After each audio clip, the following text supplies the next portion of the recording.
Најстарата традиционална градска куќа во Македонија е изградена далечната 1836 година и била дом на 6 генерации од семејството Јовановиќ. Таа денес е жив споменик на некогашното Скопје. Животот во него е последната трага од изгледот на Пајко Маало, небогатото, најголемото и непознатото Скопско Маало. Куќата е градена од дрво и од камен. Има зачувани оригинални резбани тавани во типичен стил на скопската народна архитектура од 19. век, со камени ѕидови, чардаци, миндери. И токму затоа е заштитена како споменик на културата. Куќа музеј од Заводот за заштита на спомениците и културата. Со собственикот идеен творец на приказната стара градска куќа, зборуваме за желбата за отворање на објектот и, најважното, како започна се. Како секој еден угостител, желбата е да отвори угостителски објект. Благодарение на мојата фамилија, на моите предци, го имам овој објект и секако после долгогодишното искуство во странство, 11 години, се решив кога се вратив да отворам еден објект што ќе има значење во градот. Пак ќе кажам, благодарејќи на куќата, како историски споменик, заслужуваше да добие едно вакво место и градот и Македонија. Какви беа очекувањата за почетокот на оваа приказна за Скопје? И имаше ли трема за почеток? Па, искрено ви кажам, да, меѓутоа отварањето не траеше еден ден, отварањето траеше, да не кажам, 5-6 месеца. Додека разбра сите другари, додека разбра сите пријатели, сепак поминаа 20 години, тогаш немаше толку социјални мрежи како и денеска. Се беше навидување и сите тие работи. Имавме други телефони, нели, нормално. Не е како денеска, значи отварањето беше со секој нов пријател да отваравме кафената.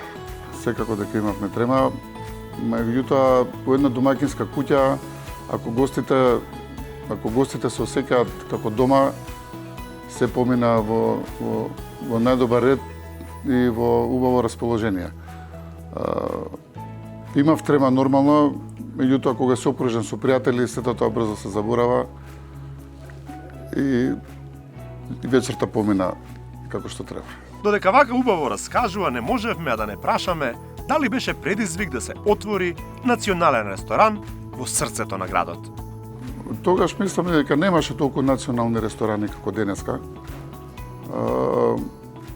Во еден ваков објект историски, значи греот е да служиш храна интернационална и нормално е дека фалеше национален ресторан во градот. Од почетокот беше интересно за нашите гости, морам да признаам, затоа што објектот беше руиниран претходно, доста време вложи во реновирање, дури 3,5 години се реновираше објектот. Нашите гости беа љубопитни да видат како ќе изгледа ресторанот. Со тоа што како напредуваше техниката и како напредува информациите, почна да доаѓаат и странците, затоа што секогаш во странство кога одиме и ние, и јас кај што живеав во земјите 11 години, секогаш гледавме да видиме традицијата на тие земји, да видиме храната која приготвуваат и да видиме што оствари вредноста ја имаат тие. И мислам дека со текот на годините почна да доаѓаат и странци и наши, така да имаме измешана публика, измешани гости. По што се разликува приказната на стара градска куќа од останатите? Па видете, ја одвојува по тоа што значи објектот е автентичен и е музеј. 190 години постои како градба во мојата фамилија. Има голем простор, имаме квалитетна храна, имаме добра услуга, угостители сме, повеќето од персоналот со завршено угостителско образование. Квалитетот пред се. Морав да прашам, има ли редовни гости кои буквално секојдневно се во објектот? Секако. Значи имам и дури веќе сме и куќни пријатели со гостите што не доаѓаат после толку време. Самите гости куќата ја осеќаат како своја, како да се дома. Па добро, на толку вкусно јадење, што ли јаде и нарачува првиот човек во објектот? Тешко прашање. Јадам секој ден различно. Највеќе од нога, пошто немам многу време да седнам и да уживам во храната. Тоа го правам кога ќе ми доаѓаат пријателите, па заедно со нив споделуваме од се по нешто нарачуваме, пробај ова. Така да секако мора да се пробува храната за да знаеме што нудиме на гостите. Сепак секој едно ново јадење што се пробува го пробувам прво јас и персоналот, па после го пуштаме во употреба. Сега на толку вкусно јадење, па каков е изборот на ракија, а каков на вино? Јас исклучиво во ресторанот држам македонски вина. Немаме странски вина и странците секако се љубители да пробаат нешто наше. Нема вино што не им се допаѓа. Нарочито црвеното вино, можам да го потенцирам, вранецот наш познат како сорта. Кога разговараме за странските гости, за туристите, они ракијата ја пијат како дижестив на крај. Ние ја пиеме со меза и можеме да завршиме со меза. Значи, на многу различни култури.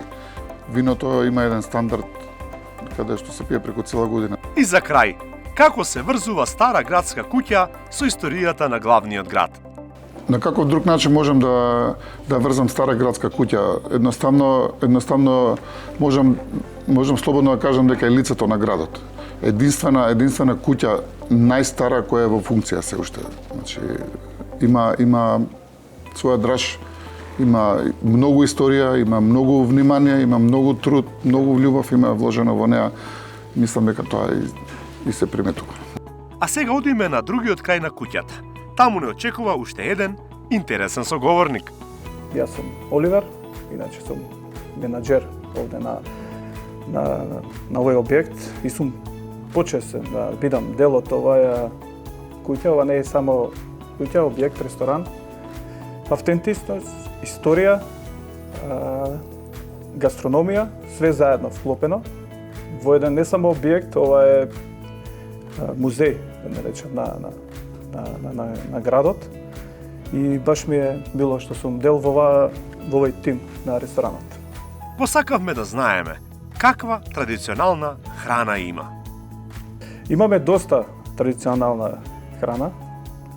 Туристите кои доаѓаат се воодушевени, поготово јагнешко печење во фурна, телешко печење во фурна. Тавче гравче, да не зборам, тоа е синоним на нашава коленица јагнешна, котлети. Тоа е модар домат, сирење и без фурнаринки не би во масата. Тешко ли име на туристите да се одлучат што македонска да одберат? Тешко е да се одлучат. Знаеш, кога ќе дојдат, има доста традиционална храна, меѓутоа најчесто идеме со турлитава позната. Тавче гравче исто. Имаме грне стара куќа, тоа не е така како воспитано јадење, што е доста добро. Што има таму? Да речем. Извини. Тоа е телешко, свинско, печурки, грилено со кашкавал во фурна. Одлично. Браво. Одлично е. Така, исто така да напоменам и пастрмалија доста се нарачува.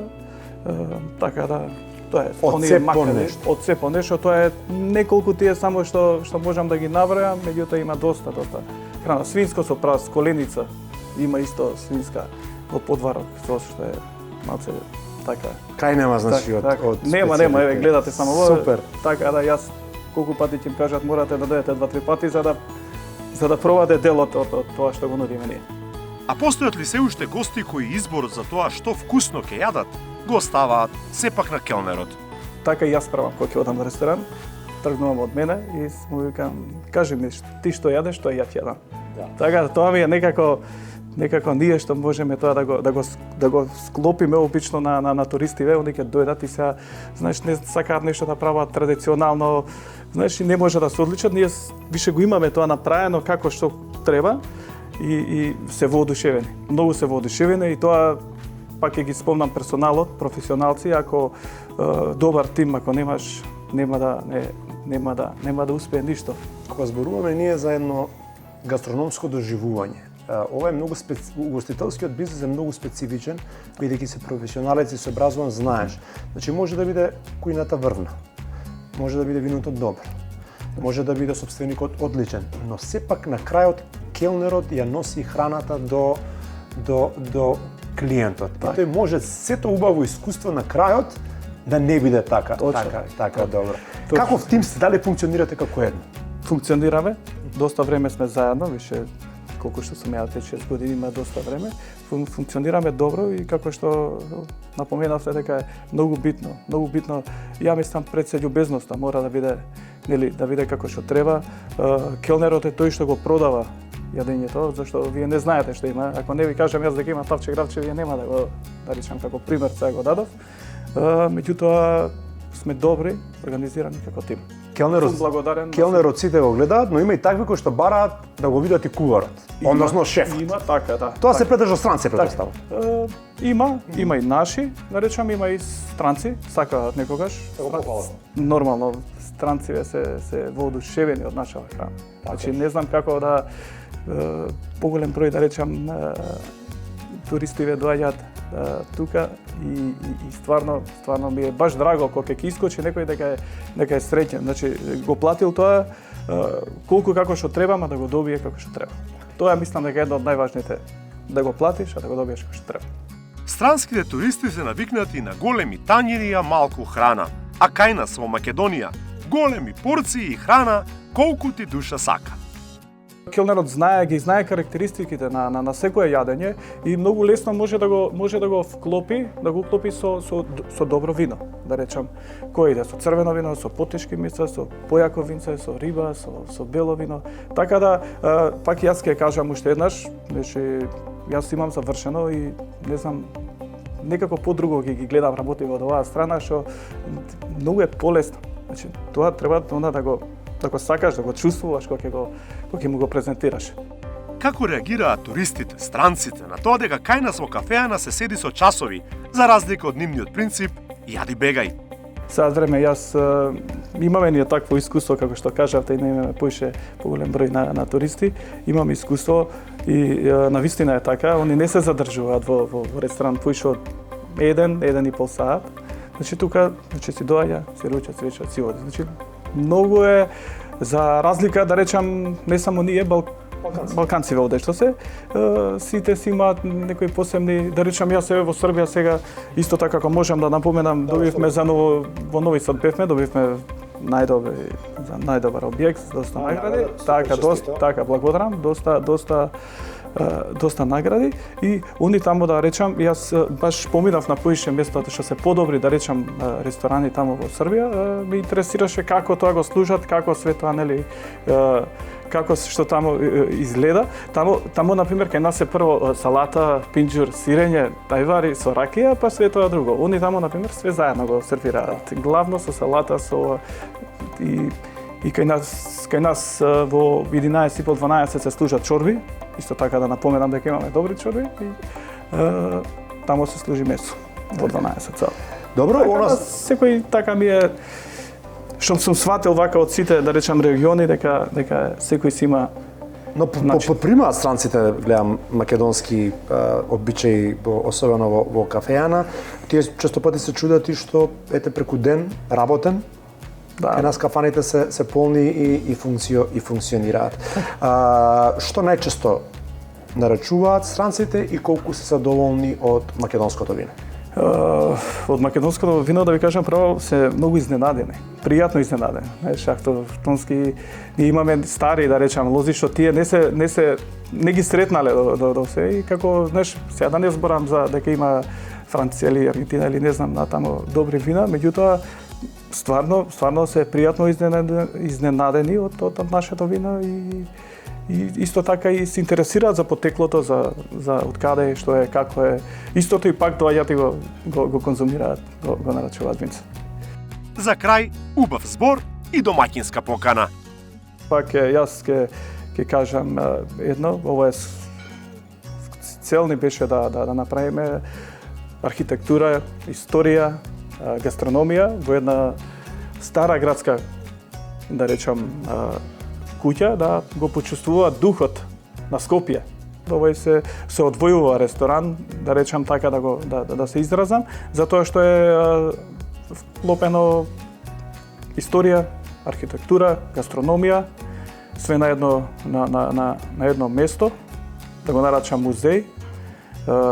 Музеј што живее музеј, што тука што се конзумираат Традиционалните јадења. така, традиционалните јадења. Од Стара градска куќа си одиме насмејани, ама и убаво најадени и напиени, полни срца и полн стомак, градски, скопски, македонски, како што ја личи Стара градска куќа.